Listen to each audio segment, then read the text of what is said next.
تو یہ چیزیں جو ہے نا یہ نہیں ہونی چاہیے. دوسری چیز جو مجھے افسوس ہوا ہے وہ اس چیز پر ہو رہا ہے کہ ان کی خودکشی اور ان کی موت کی خبر مین اسٹریم میڈیا میں کسی نے بھی نہیں چلائی. حالانکہ کتنے صحافی ہیں جو وہاں پر رہتے ہیں, بڑے بڑے جید صحافی وہاں پر رہتے ہیں. کسی چھوٹے بڑے چینل پر بھی میرے جو یہ ویلاگ ہے اس کے ریکارڈ ہونے تک تو کوئی خبر نہیں آئی تھی. بعد میں کوئی خبر آ گئی ہے تو پھر ایک الگ بات ہے. ہاں البتہ یوٹیوب کے اوپر جو ہے نا سب سے زیادہ اس معاملے کو جو اٹھایا ہے وہ امداد سومرو صاحب نے, کیونکہ وہ خود جو ہے نا سیاسی کارکنوں کا احترام کرنے والی شخصیات ہیں. انہوں نے اس معاملے کو اٹھایا اور میری معلومات زیادہ تر انہی کی جو ہے نا معلومات پر مبنی ہے, انہی سے لی گئی معلومات کے مطابق میں بات کر رہا ہوں. تو یہ انتہائی قابل افسوس مقام ہے اور یہ ان کارکنوں کے لیے بھی آنکھیں کھول دینے والی بات ہے. This is a wake up call for those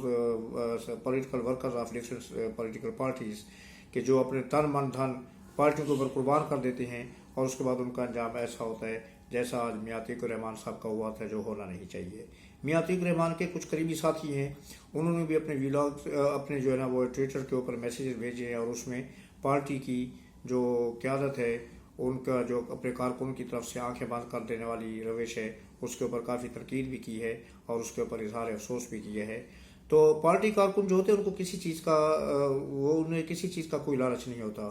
انہیں اپنی پارٹی سے کوئی چیز نہیں چاہیے ہوتی ہے. ان کو صرف اور صرف یہ چاہیے ہوتا ہے کہ پارٹی ان کی جو خدمات ہوتی ہیں ان کو ایکنالج کرے, اور یہ ایکنالجمنٹ ہی ان کا سینہ پھلانے کے لیے بہت ہوتی ہے. مگر عتیق الرحمان صاحب کے معاملے پر جہاں تک بات ہے ان کی کوئی خدمات کی ایکنالجمنٹ نہیں کی گئی اور دل برداشتہ ہو کر انہوں نے یہ فیل کیا جس کے لیے جتنا افسوس کیا جائے وہ کم ہے. اور عتیق الرحمان صاحب کے بارے میں ایک بات یہ بھی بتائی گئی ہے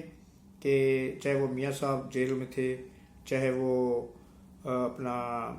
شہباز شریف صاحب جیل میں تھے, ہر پیشی کے اوپر ہر جیل کے اندر وہ وہاں پر جا کے ملاقات کے لیے موجود ہوتے تھے اور سب سے آگے آگے عتیق الرحمان صاحب ہی ہوا کرتے تھے. تو ہمیں ایک دفعہ پھر ان کے جو اہل خانہ ہیں ان کے ساتھ ہم اپنی ہمدردی کا اظہار کرتے ہیں اور ان کے لیے صبر جمیل کی ان کو تلقین کرتے ہیں. ہم اس کے علاوہ اور کچھ نہیں کر سکتے. ہم نے اپنی آواز جہاں تک پہنچ سکتے پہنچا دی. اب آگے پارٹی ان کے لیے کیا لاہ عمل تیار کرتی ہے وہ ان کا مسئلہ ہے. ہم اس معاملے میں بے بس ہیں. تو دوسرا یہ میں کہنا بھول گیا کہ یہ جو خودکشی ہوتی ہے نا سیاسی پارٹی کی, وہ یہ ہوتی ہے کہ جب ان کے کارکنوں کے اوپر توجہ نہیں دی جاتی تو کارکن ایسا ایسا دل برداشتہ ہو جاتے ہیں اور ان سے ہٹنا شروع ہو جاتے ہیں اور پھر وہ سیاسی طور پر اس پارٹی کی موت واقع ہو جاتی ہے. تو اس لیے میں یہ کہہ رہا ہوں کہ یہ سیاسی طور پر آج جو ہے مسلم لیگ کے لیے خودکشی کا پہلا قدم تھا. دوسرا معاملہ اس سے شاید آپ واقف ہوں گے کیونکہ یہ معاملہ جو ہے نا پورے دن سے جو ہے نا علل صبح سے مین اسٹریم میڈیا پر چل رہا ہے اور ہر جگہ پر ہاہاکار مچی ہوئی ہے. I am talking about Aitchison college issue. Aitchison college کے نام سے آپ سب لوگ بخوبی واقف ہیں کہ یہ پاکستان کا ایک بہت ہی معتبر تعلیمی ادارہ ہے اور معتبر تعلیمی ادارہ اس لیے بھی ہے کہ بے شک یہاں سے کوئی بہت بڑے سائنسدان انجینئر ڈاکٹرز تو پیدا نہیں ہوئے, لیکن جہاں سے بیوروکریٹس پولیٹیشنز اور اس ٹائپ کی جو لوگوں کی کلاس ہے وہ پیدا ہوتی ہے. یہ ان لوگوں کا ادارہ ہے, ہائی کلاس لوگوں کے لیے یہ ادارہ ہے, کیونکہ جہاں تک میں نے معلومات لی ہے اس ادارے میں ایک بچے کے ایڈمیشن کے وقت کم از کم 2 کروڑ روپے کی ضرورت ہوتی ہے, جو ہر آدمی کے پاس کی بات نہیں ہوتی. اور بات صرف یہ پیسے کی نہیں ہے, یہاں پر ان لوگوں کا خاندانی بیک گراؤنڈ اور اسٹیٹس بھی دیکھا جاتا ہے ایڈمیشن کے وقت, اس کے بعد ان کو ایڈمیشن ملتا ہے. اور ڈسپلن کے لحاظ سے یہ ایک بہت ہی مثالی ادارہ ہے. ایچیسن کالج کا نام پوری دنیا میں مشہور ہے. پاکستان کا یہ بہت ہی مثالی اور ویل ڈسپلن ادارہ ہے تو نہیں کہا جا سکتا, میرے خیال میں آج سے پہلے تک تھا. آج جو کچھ ہوا ہے اس کی جتنی بھی مذمت کی جائے وہ کم ہے. آج اس ادارے کو ایک بالکل ہی تعلیمی ادارے کے بجائے ایک سیاسی تھیٹر کے طور پر استعمال کیا گیا ہے اور اس تھیٹر میں ایک ایسا سرکس لگایا گیا ہے کہ جس میں ہمیں کچھ سمجھ نہیں آ رہی کہ کون سچ کہہ رہا ہے کون جھوٹ کہہ رہا ہے. لیکن مختلف یوٹیوبر, مختلف چینل, مختلف صحافیوں کی گفتگو اور جہاں تک ہماری اپروچ تھی وہاں سے جو ہمیں معلومات ملی ہیں ان کے مطابق مجھے ان تمام اس ایپیسوڈ بھی کہا جا سکتا ہے اس میں جو صحیح بات نظر آئی ہے وہ کسی حد تک منصور علی خان کی باتیں سچی نظر آئی ہیں. اور دوسرا منصور علی خان کو فالو کیا ہے امداد سومرو صاحب نے, ان کی باتوں میں کچھ حقیقت نظر آئی ہے. باقی جتنے بھی ہمارے ٹی وی چینل ہیں یا یوٹیوبرز ہیں وہ اپنا راگ اپنی ڈفلی والی بات کر رہے ہیں, کیونکہ کسی کی ہمدردیاں مسلم لیگ کے ساتھ ہے تو کسی کی ہمدردی مسلم لیگ کے ساتھ نہیں ہے، تو جو مسلم لیگ کے خلاف ہے وہ پرنسپل مسٹر تھامسن کی حمایت کر رہے ہیں، اور جو مسلم لیگ کی حمایت میں ہے وہ پرنسپل کی مخالفت میں مسلم لیگ نون کی اور گورنر پنجاب کی حمایت کر رہے ہیں کہ جو کچھ انہوں نے کیا ہے۔ یہ واقعات کہاں سے شروع ہوتے ہیں؟ یہ واقعہ تو ویسے یہ ہے کہ گزشتہ 3 سال سے یہ بات شروع ہوئی تھی، یہ ایشو جو تھا 3 سال پہلے کا ہے، لیکن آج ایک دم اس کے اوپر جو ہے جلتی کے اوپر تیل ڈال دیا گیا، اور یہ ایک دم آگ بڑے اٹھی، اور پورے کا پورا جو ہے نا اس نے کیا کہتے ہیں کہ وہ کہتے ہیں نا کہ جب آپ گیس کو کھلا چھوڑ دیں، کمرہ بند ہو اور گیس کھلی رہے، اور اس کے بعد جب آپ ماچس کی تیلی اندر پھینکتے ہیں تو بھگ سے پوری بلڈنگ اڑ جاتی ہے، تو آج اس طرح ہوا کہ آج پورا کا پورا بھگ سے پورا سسٹم ہی انہوں نے اڑا دیا، برا کر رکھ دیا۔ ہوا یہ کہ یہ کہانی ہے ہمارے ایک پرانے بیوروکریٹ رہے ہیں احد چیمہ صاحب، ان کے نام سے آپ سب لوگ واقف ہوں گے کیونکہ یہ مسلم لیگ کے دور میں چیف سیکرٹری بھی رہے، پنجاب کے وزیر اعلیٰ جو شہباز شریف صاحب تھے ان کے پرسنل سیکرٹری بھی غالباً رہے ہیں، اور ان کی خاطر انہوں نے کافی جیل اور قید و بند کی صعوبتیں بھی برداشت کی ہیں، کیونکہ عمران خان کے دور میں ان کو جیل میں رکھا گیا تھا اور ان کے اوپر کافی زیادہ دباؤ ڈالا گیا کہ وہ شہباز شریف کے خلاف جو ہے نا کچھ اسٹیٹمنٹس دیں، شہباز شریف کے خلاف کوئی بیانات دیں، جیسے کہ اعظم خان پرنسپل سیکرٹری تھے وزیر اعظم عمران خان صاحب کے دور میں، اور ان کے اوپر جب دباؤ ڈالا گیا، اللہ بہتر جانتے ہیں ان کے اوپر دباؤ ڈالا گیا یا نہیں ڈالا گیا، مگر انہوں نے دیر نہیں لگے عمران کے خلاف عدالتوں میں کھلے عام جو ہے بیانات اور اسٹیٹمنٹ اپنا دینا شروع کر دی، جو کہ عمران صاحب کے خلاف استعمال ہو رہی ہیں۔ لیکن احد چیمہ صاحب جو ہیں یہ اپنے اس کے اوپر قدموں پر ثابت قدم رہے، ڈٹے رہے اپنے موقع پر، انہوں نے شہباز شریف یا نواز شریف کے خلاف کسی قسم کا کوئی اسٹیٹمنٹ وہاں پر اس وقت نیب وغیرہ کو کسی کو نہیں دیا، اور کئی سال تک خود جیل و قید و بند کی صعوبتیں برداشت کی، جیل کی صعوبتیں برداشت کی، اور اس کے بعد باعزت طور پر وہ باہر آئے، اور جب وہ باہر آئے تو پھر ظاہر ہے کہ وہ ریٹائرمنٹ ان کی ہو چکی تھی، اور انہوں نے جو ہے نا سیاست کو اپنا اوڑھنا بچھوڑنا بنانا بہتر سمجھا، تو جو ان کا اپنا ذاتی ایشو ہے تو اس میں کسی قسم کی کوئی قدر نہیں لگائی جا سکتی، تو وہ سیاست میں آ گئے، اور اس میں منسٹر مقرر کر دیے گئے ابھی مسلم لیگ کے دور میں، ان کو اس کا صلہ ملا جو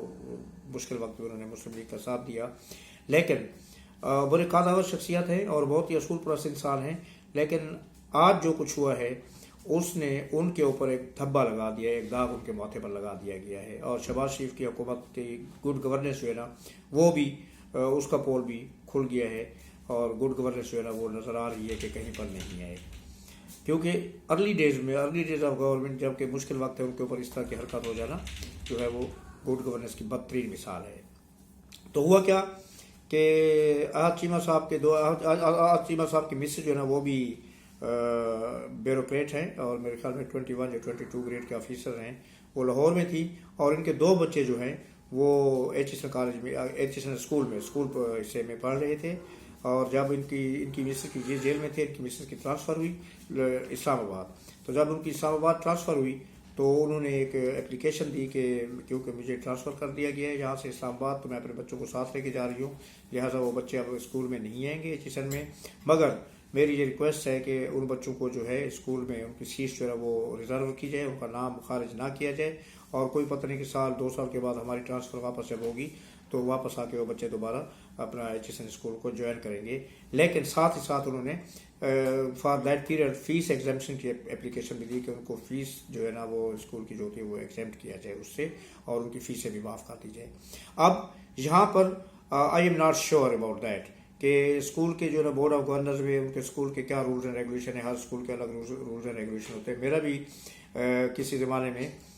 اس طرح کے بڑے تعلیمی اداروں کے ساتھ تعلق رہا ہے، تو ہمارا جو کالج تھا اس میں تو where I was working as a principal, اس میں یہ تھا کہ ہمارے جو اصول تھے وہ یہ تھے کہ اگر آپ کے بچے چھٹی پر جاتے ہیں، یا گرمی کی چھٹیاں ہوتی ہیں یا سردیوں کی چھٹیاں ہوتی ہیں، یا وہ نہیں آتے یا کسی وجہ سے ان کا نام خارج کر دیا جاتا ہے، تو اس وقت تک جب تک کہ ان کا نام اٹینڈنس لسٹ پر رہتا تھا، جب تک ان کا نام خارج نہیں کیا جاتا تھا، اس وقت تک کی فیسیں وہ دینے کے پابند ہوتے تھے، اور وہ بچے فیسیں دیتے تھے۔ وہ چھٹی پر جاتے ہیں تو چھٹیوں کی فیس بھی دی جاتی ہے۔ آپ میرے خیال میں آپ لوگ بھی سب، آپ کے بچے بھی مختلف اسکول یا کالجز میں پڑھتے ہوں گے، وہاں پر یہی پریکٹس ہوتی ہے، خاص طور پر پرائیویٹ اسکول میں، کہ بچے جب اسکول بند ہوتا ہے، چھٹیاں ہوتی ہیں، تو ان کی فیسیں بچوں سے ایڈوانس میں بلکہ وصول کر لی جاتی ہیں، ان چھٹیوں کے ٹائم کی، 2 مہینے کی ہو یا 3 مہینے کی ہو یا 1 مہینے کی چھٹی ہو، تو یہ ایک نارمل پریکٹس ہے۔ اور آئی تھنک سو کہ یہ ایک اتنا بڑا تعلیمی ادارہ جو ہے ایچیسن اسکول اور کالج، اس کے رولز تو عام اسکولوں اور کالج سے زیادہ ٹف ہوتے ہیں، اور ان کے اوپر کسی قسم کی کوئی رول رعایت نہیں ہوتی، اور ان کے اوپر کسی قسم کا کوئی کمپرومائز نہیں ہوتا. تو میں کچھ باتیں کوٹ کر رہا ہوں یہ منصور علی خان کی طرف سے، کیونکہ منصور علی خان خود بھی اسی کالج کے اسٹوڈنٹ رہے، اسی کالج سے وہ گریجویٹ ہوئے ہیں، اور اس وقت ان کا بیٹا بھی اسی کالج اسکول کا طالب علم ہے. تو ان کو دوسرے تمام لوگوں سے زیادہ، ہم عام لوگوں کے مقابلے میں ان کو زیادہ معلومات حاصل ہیں کالج کے رولز اینڈ ریگولیشن کے بارے میں، اسکول کے رولز اینڈ ریگولیشن کے بارے میں. سنا یہ گیا ہے کہ پرنسپل کو جب یہ اپلیکیشن دی گئی تو پرنسپل صاحب نے جو ہے وہ ان کی چھٹی تو منظور کر لی، ان کو کالج اسکول آنے سے ایگزیم تو کر دیا، لیکن ان کی فیس معافی کی درخواست جو تھی اس کے اوپر انہوں نے جو ہے نا انکار کر دیا کہ فیس معاف نہیں کی جا سکتی. اس کا کوئی ہمارے پاس جو ہے نا وہ ایسا رول نہیں ہے اسکول میں کہ ان کی فیس معاف کی جا سکے. بہرحال ان کو جتنے دن کی چھٹی منظور کی گئی تھی وہ اس چھٹی کے بعد بھی واپس نہیں ہے. تو جب وہ بعد میں واپس نہیں ہے تو ان کے نام، پہلے ایک بچے کا نام اسکول کی اٹینڈنس لسٹ سے جو ہے نا اسٹرک آف کر دیا گیا، پھر دوسرے بچے کو اسٹرک آف کر دیا گیا، جس کو ہم خارج کہتے ہیں، خارج کر دیا گیا نام، کیونکہ وہ جتنی چھٹی ان کو دی گئی تھی اس چھٹی کے ٹینیور پورا ہونے کے بعد وہ واپس نہیں آئے تھے. اس کے بعد پھر دوبارہ کافی عرصے کے بعد وہ واپس آئے. تو جو آج صاحب کی مسز ہے، آج چیمہ صاحب کی، انہوں نے وہ بچوں کو پرنسپل پاس لے کے گئی تو کہ جی اب آپ دوبارہ ریجوائن کرنے کے لیے آئے ہیں. تو انہوں نے کہا کہ جن کا تو نام خارج ہو چکا ہے، اور نام خارج ہو چکا ہے کہ مثال یہ ہے کہ انہوں نے ظاہر ہے کیونکہ نوٹیفکیشن وغیرہ بھی بھیجا ہوگا، ایسے نہیں تو بچے کا نام خارج کر دیا جائے اس کے والدین کو پتہ نہ ہو، اور اتنا بڑا تعلیمی ادارہ ہو انہوں نے کوئی اس طرح بس آنکھیں بند کر نام خارج کر دیا. ڈیفینیٹلی انہوں نے ان کی مدر کو یا ان کا جو بھی ایڈریس ہوگا اس کے اوپر انہوں نے لیٹر وغیرہ بھیجے ہوں گے، کمیونیکیٹ کیا ہوگا کہ یہ بچوں کو نام اسٹرک آف کیا جا رہا ہے اسکول سے. تو پھر جب وہ واپس آئی تو انہوں نے کہا کہ اب تو ان کا دوبارہ ایڈمیشن ٹیسٹ ہوگا، اور after that you have to pay all the fee and everything whatever it was. تو 3 سال کی تقریباً فیسیں بنتی ہیں،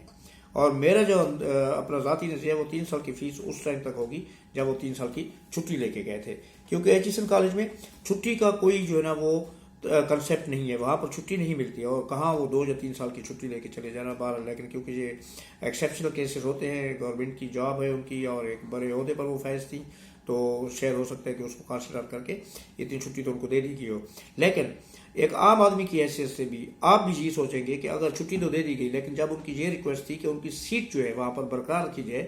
اور ان کی سیٹ کسی اور کو نہ دی جائے، تو جب سیٹ برقرار رکھی جائے گی تو ڈیفینیٹلی اس کی فیس پھر اسکول کا حق ہے کسی بھی قانون کے تحت کہ وہ ان سے فیس ڈیمانڈ کر سکتا ہے، کیونکہ سیٹ برقرار رکھنے کا مطلب یہ ہے کہ آپ نے 2 اسٹوڈنٹس کو ایڈمیشن نہیں دیا، اور جب 2 اسٹوڈنٹ کو آپ ان سیٹوں پر ایڈمیشن نہیں دے رہے تو اس کا مطلب یہ ہے کہ 2 اسٹوڈنٹس کے آپ جو ہے نا اگر ان کی فیسیں معاف کر دیتے ہو تو ادارہ جو لاس میں چلا جائے گا. اور یہ فیسیں کوئی ہزاروں میں نہیں ہے، یہ لاکھوں اور کروڑوں میں بنتے ہیں. 3 لاکھ کی فیسیں 2 بچوں کی کروڑوں روپے ہوں گے، پتہ نہیں کتنے کروڑ روپے بنتے ہیں، تو کوئی ادارہ اتنا بڑا لاس تو نہیں کرے گا. تو پھر بہرحال یہ سلسلہ چلتا رہا، اور اس کے بعد جناب جب یہ پرنسپل صاحب نے انکار کیا تو پھر یہ معاملہ بورڈ آف گورنر میں گیا. بورڈ آف گورنر میں 2-3 دفعہ میٹنگز ہوئی تو یہ معاملہ طے نہیں پا سکا. جب یہ معاملہ طے نہیں پائے تو پھر اس کے بعد یہ معاملات گورنر پنجاب بلیغ الرحمان صاحب کے پاس چلے جائے، کیونکہ گورنر جو صوبے کا ہے وہ گورنر پنجاب جو ہوتا ہے چاہے وہ کسی بھی پارٹی کا ہو یا نہ ہو، لیکن گورنر کی سیٹ پر جو بیٹھا ہوا شخص ہوگا، جو گورنر ہوگا، وہ اس اسکول کے بورڈ آف گورنرز کا ہیڈ ہوتا ہے، پریزیڈنٹ ہوتا ہے. تو جب ان کے پاس چلا گیا یہ معاملات تو انہوں نے پرنسپل صاحب کو لیٹر لکھا کہ جی ان کی فیسیں معاف کی جائے. پرنسپل صاحب نے اس کو انکار کر دیا. پھر پرنسپل صاحب کو بلایا گیا میٹنگ کو کال کی گیا، اور لیکن کیونکہ وہ میٹنگ گورنر ہاؤس میں کال کی گئی تھی تو پرنسپل نے وہاں پر جانے سے انکار کر دیا، کیونکہ بورڈ آف گورنرز کی میٹنگ گورنر ہاؤس پہ نہیں ہونی چاہیے، بورڈ آف گورنرز کی میٹنگ وہاں پر ہی ہونی چاہیے، اسکول ادارے کے اندر ہونی چاہیے. تو انہوں نے اس میٹنگ میں شرکت سے انکار کر دیا، اور 12 چلتے چلتے یہ میرے خیال میں ذاتی پسند اور ناپسند تک پہنچ گئی. اور اس کے بعد گورنر بلیغ الرحمان صاحب نے کیا کیا کہ بچوں کے نام بھی ری انسٹیٹ کر دیے اسکول میں، اور ان کی فیس جو ہے نا وہ بھی جو ہے نا ان کی فیس معاف کر دی جو ان کی 3 سال کی اسکول ڈیمانڈ کر رہا تھا. اب گورنر کے پاس ایز اے پریزیڈنٹ میرے خیال میں یہ اختیار ایز اے فرد واحد ایک بندے کی حیثیت سے نہیں ہوتا، یہ بھی بورڈ آف گورنر کا فیصلہ ہوتا ہے، مشترکہ فیصلہ ہوتا ہے. بورڈ آف گورنر فیصلہ کر سکتا ہے کہ یہ ہو سکتا ہے یا نہیں ہو سکتا. لیکن یہ بھی سننے میں آیا ہے، مجھے کچھ انفارمیشن ملی ہے کہ پچھلے 1 سال سے ایچیسن کالج کے جو بورڈ آف گورنرز تھا اس میں بہت سارے ایسے لوگ جو ہے نا وہ بورڈ آف گورنر کے ممبر بنائے گئے جن کی ہمدردیاں پاکستان مسلم لیگ کے ساتھ ہیں. یہ پی ڈی ایم کی جب پہلے حکومت آئی تھی 16 مہینے کی، اس کے دوران مجھے کافی ساری تبدیلیاں آئیں، اور بورڈ آف گورنر میں مسلم لیگ کے کافی حمایت یافتہ لوگ بورڈ آف گورنر میں انڈکٹ کیے گئے. تو یہ ایک برننگ ایشو ہے، اور یہ ایک تعلیمی ادارے کا ایک ایسا تعلیمی ادارہ جس کی دنیا بھر میں ساکھ ہے۔ ساتھ ساتھ میں یہ بتاتا چلوں کہ ہمارے عمران خان صاحب جو ہے سابقہ prime minister of Pakistan P T کے جو چیئرمین ہیں، جو بانی ہیں اب تو، وہ بھی اسی ایچ کالج سے پڑھے ہوئے ہیں۔ غالباً نواز شریف صاحب اسی ایچ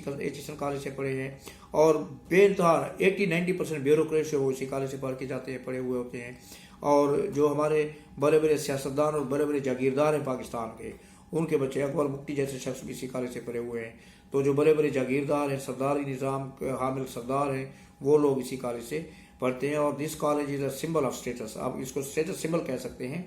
کہ بڑے بڑے لوگ جو ہے نا ان کے بچے اسی